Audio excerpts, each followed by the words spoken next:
in a city district to manager in a company.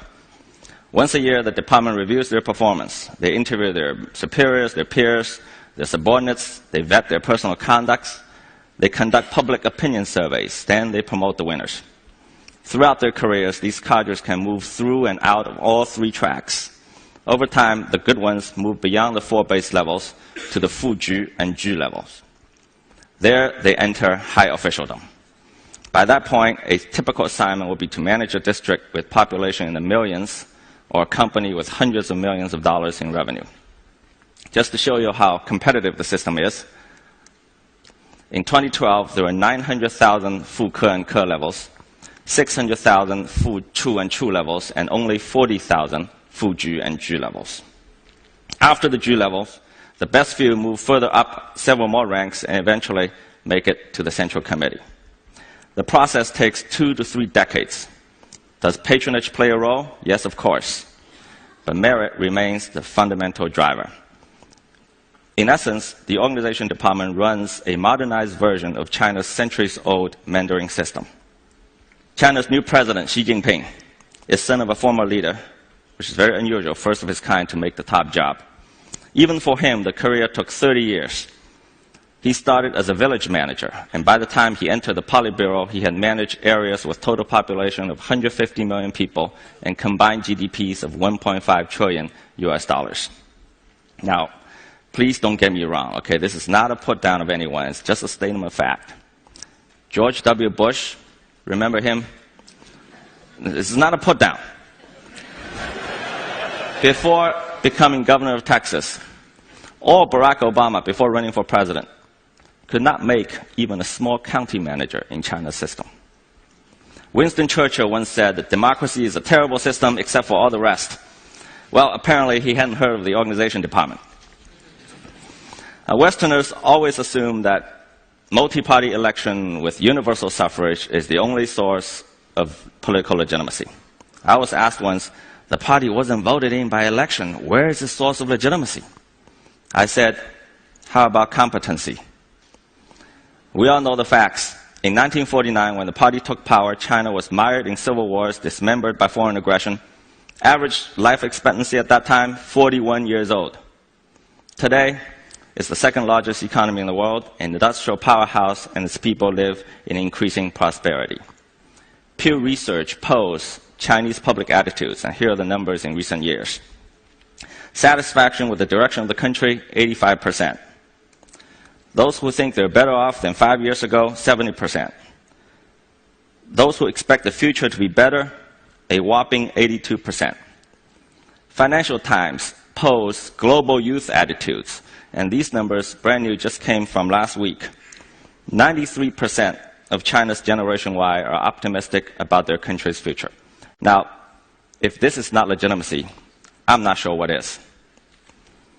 In contrast, most electoral democracies around the world are suffering from dismal performance.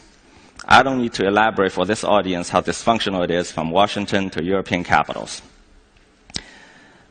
With a few exceptions, the vast number of developing countries that have adopted electoral regimes are still suffering from poverty and civil strife. Governments get elected, and then they fall below 50% approval in a few months and stay there and get worse until the next election. Democracy is becoming a perpetual cycle of elect and regret. At this rate, I'm afraid it is democracy, not China's one-party system, that is in danger of losing legitimacy. Now, I don't want to create the misimpression that China is hunky-dory on way to some kind of superpowerdom. The country faces enormous challenges. Social and economic problems that come with wrenching change like this are mind-boggling. Pollution is one, food safety, population issues. On the political front, the worst problem is corruption.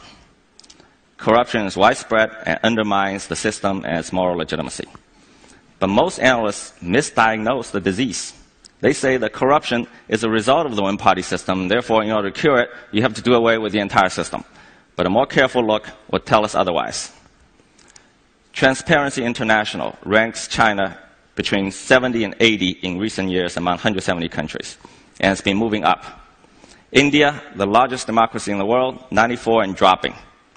For the 100 or so countries that are ranked below China, more than half of them are electoral democracies. So if election is the panacea for corruption, how come these countries can't fix it? Now, I'm a venture capitalist. I make bets. It wouldn't be fair to end this talk without putting myself on the line and making some predictions. So here they are. In the next 10 years, China will surpass the US and become the largest economy in the world. Income per capita will be near the top of all developing countries. Corruption will be curbed, but not eliminated, and China will move up 10 to 20 notches to above 60 in TI ranking. Economic reform will accelerate, political reform will continue, and the one-party system will hold firm. We live in the dusk of an era. Meta-narratives that make universal claims failed us in the 20th century and are failing us in the 21st. Meta-narrative is the cancer that is killing democracy from the inside. I want to clarify something. I'm not here to make an indictment of democracy.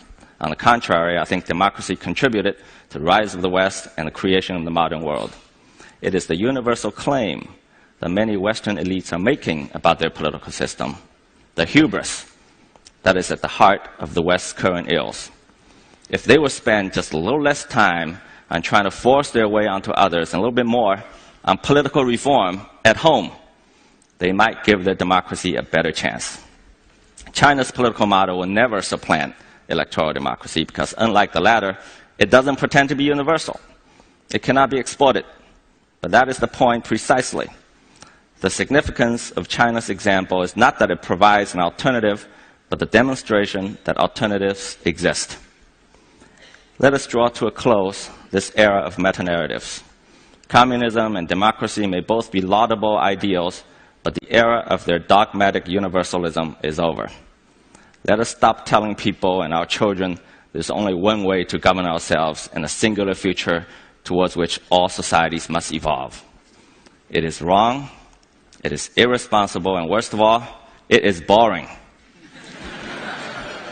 Let universality make way for plurality. Perhaps a more interesting age is upon us. Are we brave enough to welcome it? Thank you.